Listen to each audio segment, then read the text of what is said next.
प्रकृति है, परमात्मा नहीं है। तो इसलिए आज का जो दिन है साथ संगत जी, बहुत बहुत ही खुशी का दिन है। ऐसे ही संत महापुरुष इस संसार में जब आते हैं तो एक परमात्मा का मैसेज लेकर आते हैं, संदेश लेकर आते हैं और इंसान को अपने अंतर में जाने की कला सिखाते हैं। तो अपने अंतर में मैं आपको थोड़ी सी बात बताना चाहता हूं साथ संगत जी, जो हमारे जीवन में नोट करने वाली है कि हमने कैसे ध्यान करना चाहिए और अपने अंतर में हमें क्या क्या महसूस होना होगा। तो जब हम ध्यान में बैठते हैं तो हमने अपने सागा चक्कर में, थर्ड आई में, शिव नेत्र जिसको हम कह रहे हैं, यहीं पर ही ध्यान करना चाहिए। इसी में साथ संगत जी हमें ज्योति स्वरूप परमेश्वर का दर्शन दीदार होगा। इसी में हमें अनेकों दिव्य शक्तियों का दर्शन दीदार होगा जिनको हम बाहर ढूंढ रहे हैं। और इसी आगा चक्कर में ध्यान करते करते हम अपने आत्मलोक तक, अपने आत्म स्वरूप तक, अपने अंतर में जो डगर है, जो आत्मा की राह है, आत्मा का रास्ता है, उसको तय करने में सक्षम होंगे, समर्थ होंगे। पहले ज्योति स्वरूप परमेश्वर का दर्शन दीदार, जैसे कहा एक ज्योत सर्वव्यापक, एक ज्योत सर्वव्यापक, एक ऐसी ज्योति है जो सबके अंदर है।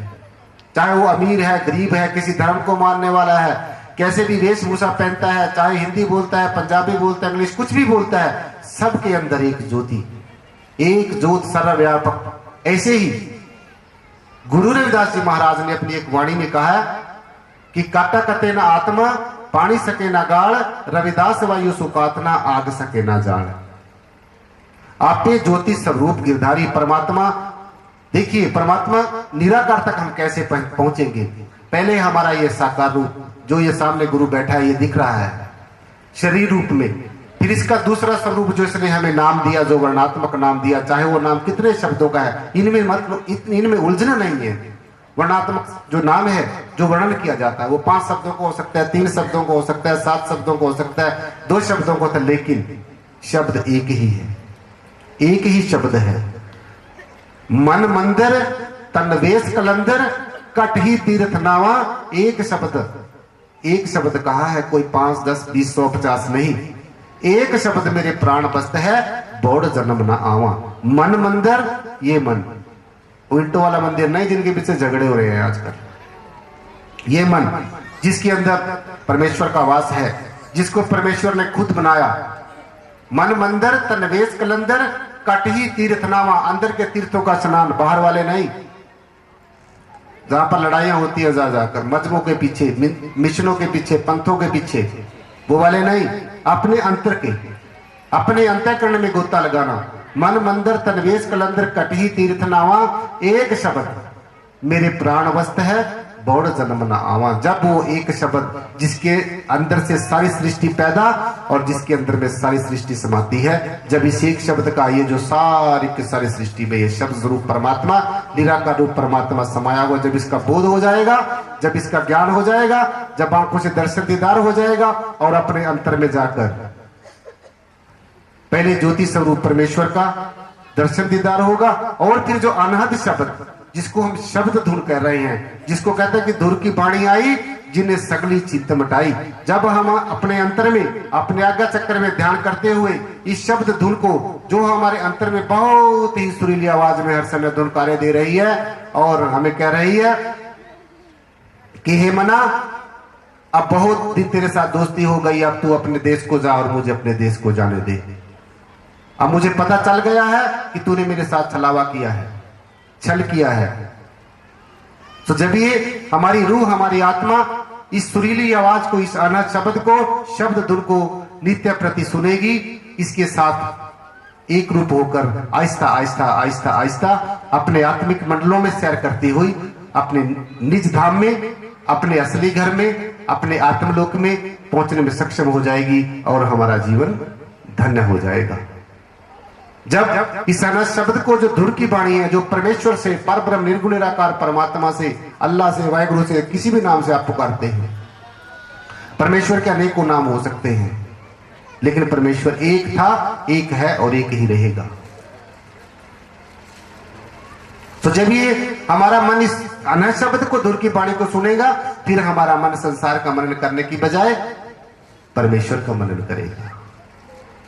जब हमारी बुद्धि मेरी विवेक जागृत हो जाएगा, फिर हमारी बुद्धि तर्क वितर्क करने की बजाय अच्छा विचार करेगी। ऐसे हमारा चित्त चिंतन संसार का चिंतन करने की बजाय परमेश्वर का चिंतन करेगा और ऐसा ऐसा ऐसा हमारा जीवन धन्य हो जाएगा। सुसार संगत जी, ये बहुत ही एक अलौकिक विषय है, इसका कोई अंत नहीं है, इसका कोई मध्य नहीं है, कोई शुरुआत नहीं है, कोई अंत नहीं है।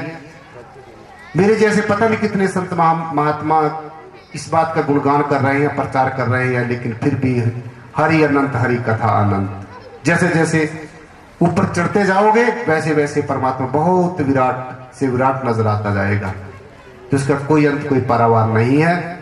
ऐसे ही बाबा लक्ष्मण सिंह जी महाराज से जब हमें ये इस परब्रह्म निर्गुण निराकार परमेश्वर का ज्ञान हुआ, मुझे बोध हुआ, तो मैं चंडीगढ़ सर्विस करता था। साथ संगत जी, बाबा जी मेरे पास खुद ही गए। जैसे हम सुनते होते थे कि किसी के घर में परमात्मा किसी संत महात्मा का रूप धारण करके जाता है, जैसे अभी अपने जो चंडीगढ़ से अपने महापुरुष इंजीनियर हेमराज सिंह ने आपको बताया है, ये वास्तव में बात सत्य है, क्योंकि ये परिवार बहुत ही बाबा जी के बहुत नजदीक रहा है और जब भी बाबा जी आते थे इनके घर जाया करते थे।